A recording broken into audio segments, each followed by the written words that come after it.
Now, passive thinking versus active thinking. You're probably wondering why I wrote that down. Well, when you're too busy to focus on your story, you tend to rely more on passive thinking. So like I this probably happens to you, like if you're working at 9 to 5 or anything like that, or if you're just out doing errands or stuff like that. You probably notice there's moments in time where you're not really truly thinking about your story, or you might be already thinking about your story, and you actually are able to come up with good ideas while you're outside, doing other stuff, right? Intentionally or not intentional. But and you just, like, I don't know, type it on your phone, because that's what I do. I just type it on my phone real quick. It's like, okay, I'm gonna write this down later. But what tends to happen is when that happens, is like it's a good feeling because you weren't even thinking about your story that much, but yet you were able to come up with this great idea. And then what tends to happen is you tend to rely on that. Eventually, what happens is like, okay, maybe I'll like, since I don't have time to sit down and write, I'll just think about it while I'm working at work, or while I'm doing these errands, or while I'm in the grocery store and things like that. You know?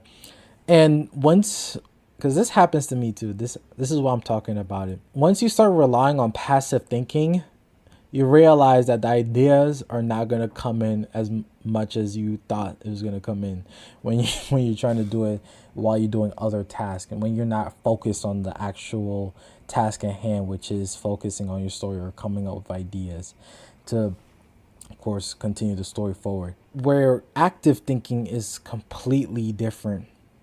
Obviously, what am I talking about? Obviously it's completely different, but active thinking is where you come up with the best ideas ever. I'm lying to you right now. I'm lying to you. It's not where you come up with the best ideas ever, but is where you can consistently come up with ideas. Passive ideas, you might come up with like the craziest idea when you're passively thinking, but it's just not consistent. That's the issue. It's consistency. Like with passive thinking, you probably come up with a good idea maybe once or twice, maybe a week, maybe. But with active thinking, of course, you're able to do it more. Like, it's because you're able to sit down on your task for the time period. It could be 5 minutes. It doesn't really matter. Like I was saying earlier, it could be 5 minutes.